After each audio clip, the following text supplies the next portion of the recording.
Merci David pour cette présentation. Merci à toi aussi Céline pour cette présentation qui introduit, on va dire, un petit peu le type de communication que je vais présenter. Donc effectivement, comme David l'a précisé, je suis professeur de psychologie sociale et je vais vous présenter, on va dire, la communication engageante. La communication engageante qui a été développée en psychologie sociale déjà depuis une vingtaine d'années. Céline, je crois que c'est toi qui dois passer les diapos, donc tu peux passer la première diapo. Voilà. Alors, Céline a commencé à en parler un tout petit peu à la fin de sa communication. Il existe un corpus de recherche en psychologie sociale qui montre en fait que l'information peut bien sûr changer les connaissances, peut modifier les connaissances, peut modifier les attitudes, peut modifier bien notre perception des choses éventuellement, mais le plus souvent, on a un petit peu de mal à changer les comportements. Et donc, ces comportements-là ne s'expriment pas souvent, on va dire, en cohérence avec l'information que l'on peut avoir dans la tête. Et en psychologie sociale, surtout, on remet en cause le présupposé selon lequel il faut agir sur les idées, et puis les actes suivront. Diapo suivante, s'il te plaît, Céline. Alors, je prendrai quelques exemples, alors 2 exemples parmi une multitude d'exemples issus de la littérature en psychologie sociale. Par exemple, l'étude de Bickman. Alors, ce sont des études qui datent déjà un petit peu qui sont des années 70, mais qui ont été répliquées un nombre de fois conséquent. Puisque en psychologie sociale, on réplique nos expérimentations donc pour les solidifier, pour solidifier les résultats. Et donc Bickman, déjà dans les années 70, s'est rendu compte qu'il y avait certaines incohérences entre ce que les gens pouvaient penser et ce qu'ils faisaient réellement. Par exemple, si on demande à certaines personnes si elles sont toutes d'accord, pour ramasser les papiers par terre ou faire attention de ne pas jeter les papiers par terre, quasiment tout le monde va vous dire, ici 95%, quasiment tout le monde va vous dire oui, moi je suis d'accord pour faire attention à mon environnement, je suis d'accord pour ne pas souiller mon environnement et donc je suis d'accord pour ne pas jeter les papiers par terre. Or, lorsqu'on met ces mêmes personnes en situation, Céline, s'il te plaît, tu peux appuyer. Voilà, lorsqu'on met en situation ces personnes, eh bien, juste 2% réalisent ce comportement, le comportement de ramasser les papiers qui sont par terre. Donc déjà là, on a un décalage qui est assez, on va dire, même très intéressant d'un point de vue de la recherche, mais aussi d'un point de vue très factuel. D'un côté, on a 95% de gens qui vous disent, de personnes qui vous disent, ben oui, finalement, c'est très bien de laisser propre l'environnement. Et de l'autre côté, une fois qu'on met en situation ces personnes-là, eh bien, simplement 2% le font, effectivement. Donc déjà, là, vous voyez qu'il y a une incohérence entre ce que les gens pensent et ce qu'ils peuvent faire. Hein. Diapo suivante, s'il vous plaît. Voilà. Idem en matière de changement climatique, et Céline l'a évoqué tout à l'heure, hein, donc je reprends la photo en fait de l'ours blanc polaire, hein, vous savez, c'est une photo qui est vraiment très symbolique, et c'est une photo que l'on met souvent pour sensibiliser les personnes au changement climatique. Enfin voilà, c'est une photo très vivide, très symbolique. Et donc là aussi, on observe, on va dire, un changement de comportement. Tout le monde va vous dire que le changement climatique, c'est très important, qu'il faut faire attention. Alors on a des scores extrêmes, 97%, 99% des gens vous disent il faut faire attention au changement climatique, il faut faire attention en tout cas de ne pas aller plus vite que la nature. Mais là aussi, la question qu'on se pose, c'est est-ce que ces personnes-là qui ont, on va dire, qui sont toutes d'accord, qui sont d'accord pour dire qu'il faut faire attention, est-ce que ces personnes-là vont mettre en œuvre les comportements appropriés, vont mettre en œuvre les comportements en cohérence avec ce qu'ils viennent de dire ou d'affirmer sur la prévention du changement climatique. Diapo suivante aussi. Alors, je vais me permettre de vous présenter un petit peu ce à quoi nous avons pensé. Alors, quand je dis nous, c'est qu'il y a plusieurs chercheurs derrière. Donc là, j'ai mis 2 références, mais ce ne sont pas les seules références qui ont pensé ou fabriqué la communication engageante. Et je vous présenterai en fin de communication un petit peu les collègues chercheurs qui travaillent aussi sur la communication engageante. Alors, la communication engageante, c'est un concept qui est issu vraiment des sciences infocom, hein, puisque le premier texte date de 2001 et a été publié dans une revue infocom. Ça, je tenais à le souligner. Après, le paradigme a été repris par les psychologues sociaux, notamment par Robert Vincent Joule, dès 2001, qui a beaucoup travaillé donc, sur la communication engageante, et donc avec Françoise Bernard aussi. Et donc, moi, je m'inscris et j'ai publié, j'ai fait pas mal de travaux là-dessus, sur cette perspective qui lie en fait deux grands champs théoriques de la psychologie sociale.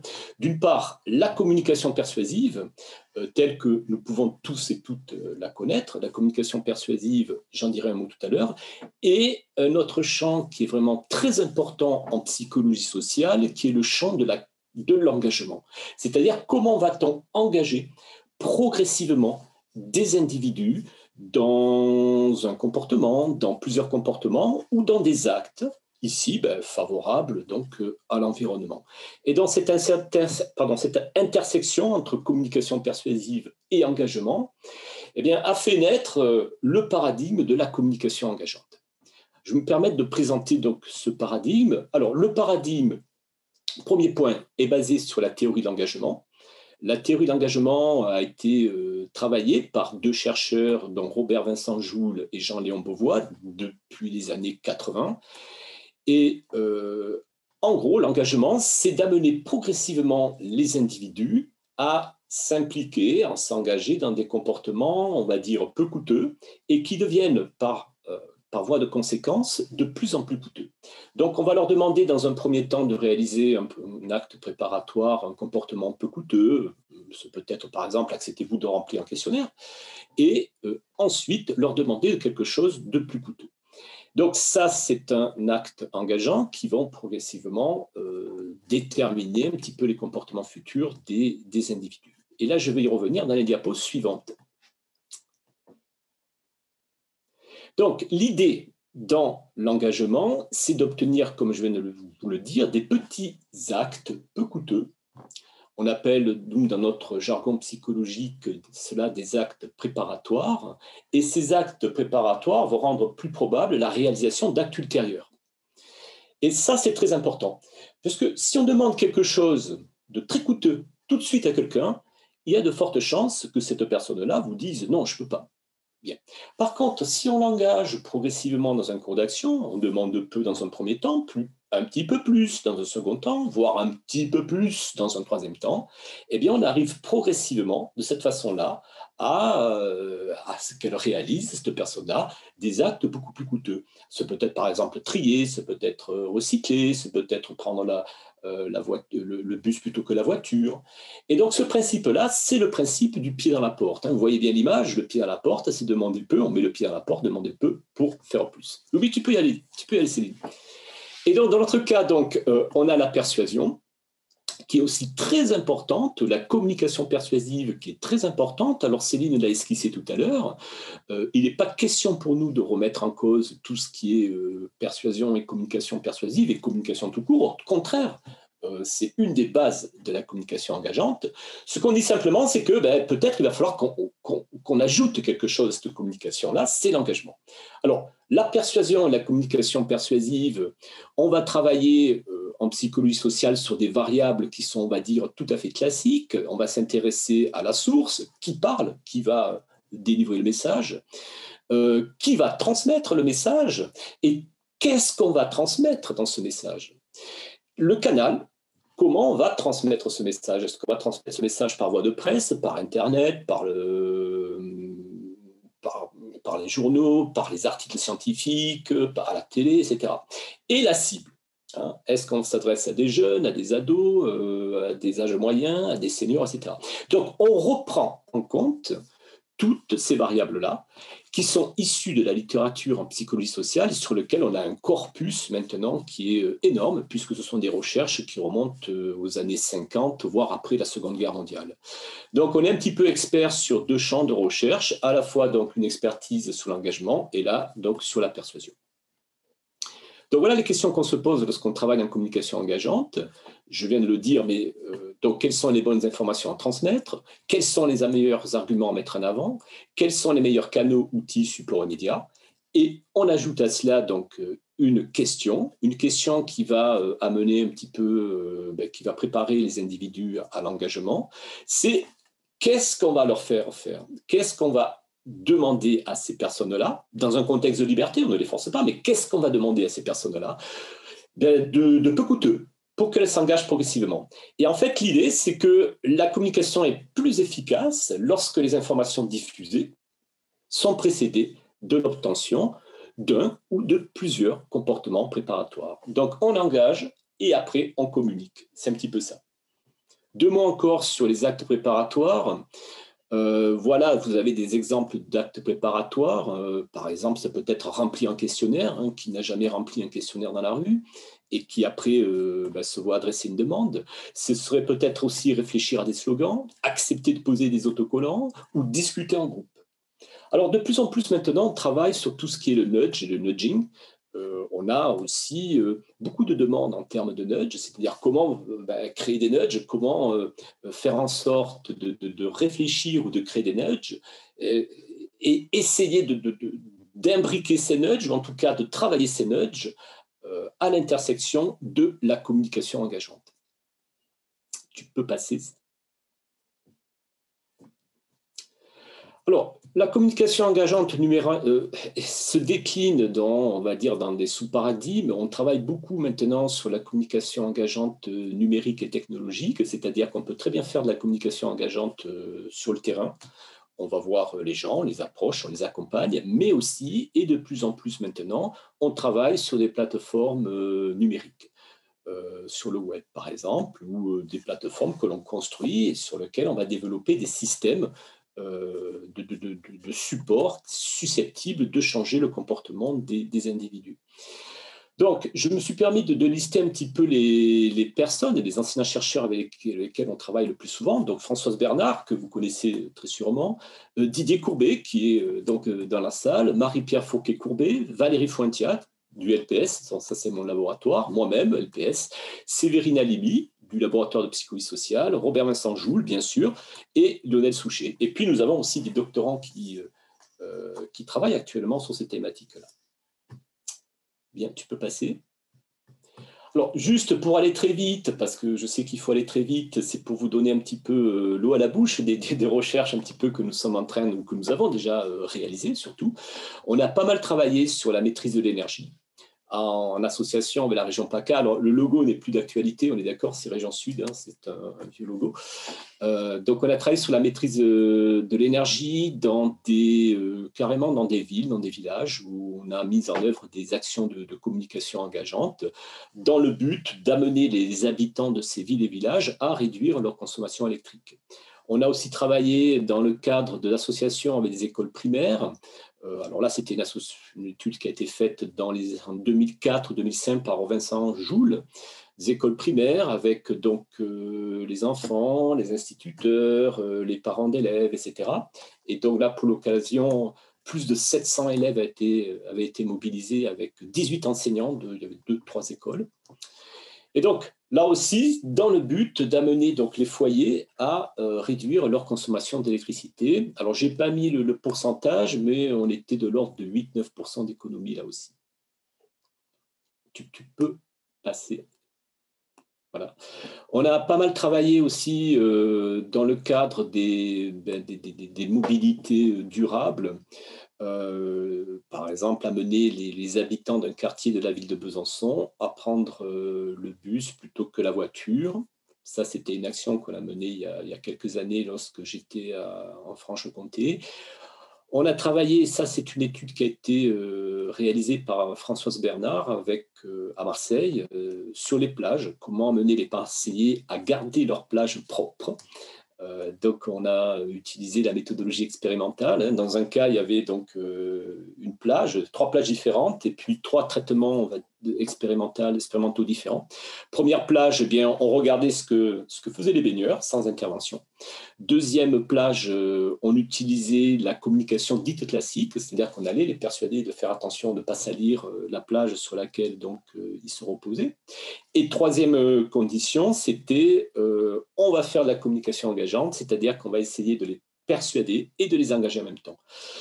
On avait certains indicateurs, certaines mesures, comme par exemple les mégots sur le sable, comme par exemple des choses qui salissent un petit peu tout ce qui est, on va dire, au niveau de la plage. Et on s'aperçoit qu'avec les techniques de communication engageante, on obtient des résultats tout à fait différents, tout à fait intéressants, qui sont, on va dire, tout à fait, qui vont dans le sens de la protection de l'environnement. Ce sont bien sûr des résultats significatifs sur lesquels donc on a beaucoup écrit et sur lesquels on revient souvent, puisque ce sont quand même des résultats qui ont satisfait la mairie de Marseille. Vous pouvez passer, tu peux passer.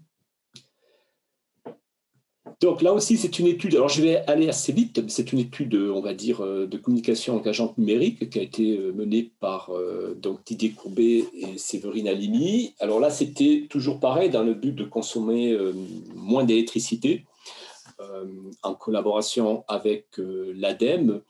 Ces deux auteurs, ces deux chercheurs ont conçu des dispositifs numériques donc de communication engageante avec acte préparatoire versus sans acte préparatoire.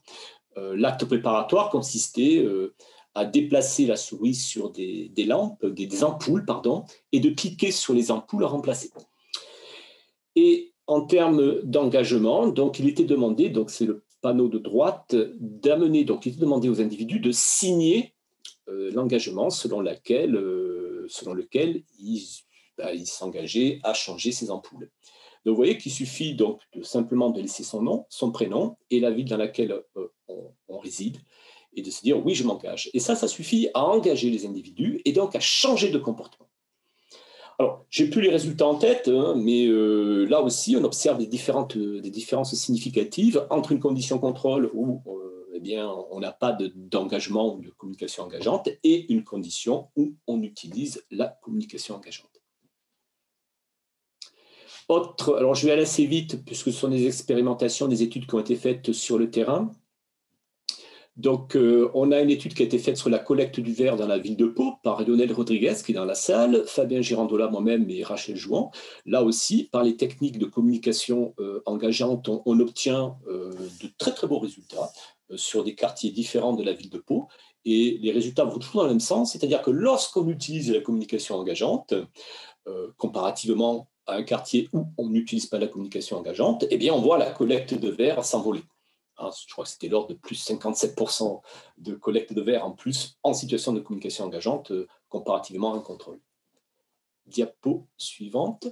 Là aussi, c'est une étude qui a été faite sur les aires d'autoroute. Il s'agissait donc d'amener les usagers des aires d'autoroute à trier leurs déchets. Donc, c'était les autoroutes du sud de la France. C'était une aire d'autoroute près de Nîmes avait été aménagée à cet effet. Et là aussi, dès qu'on utilise la communication engageante, on observe des kilos des tris de déchets plus conséquents que si on n'utilise pas la communication engageante. Alors, je suis un peu frustré parce que j'aurais préféré rentrer dans le détail des experts, mais bon, je préfère vous présenter un petit peu comme ça un panorama, une palette des actions que nous avons menées. Nous avons travaillé aussi avec la ville de Toulouse, Toulouse Métropole et les restaurants de la ville de Toulouse, où là aussi, il était question d'amener donc les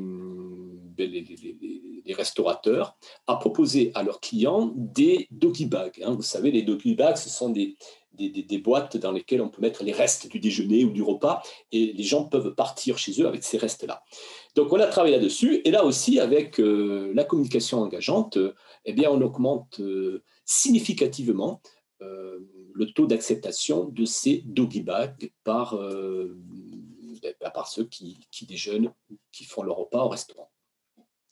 Enfin, on arrive à une des dernières études qui a été faite très récemment sur la ville de Marseille, dans des quartiers précarisés de la ville de Marseille, où là, on a amené toutes des barres d'immeubles, on va dire, et leurs habitants à aller, ou en tout cas faire en sorte d'aller sur le tri des déchets.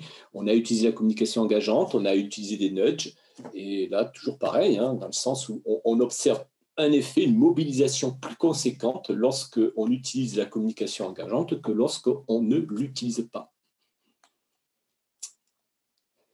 Je me permets de vous donner trois ouvrages à lire ou conseiller, dont la lecture est conseillée. Le premier, c'est Psychologie et développement durable, de Karin Weiss et moi-même. Le second, que vous connaissez très certainement, c'est le petit traité de manipulation et l'usage des honnêtes gens de Jules et Beauvois. Et le troisième, c'est Attitudes et comportements, comprendre et changer, de moi-même, donc Girandola, et Valérie Fuentia, qui est au laboratoire de psychologie sociale.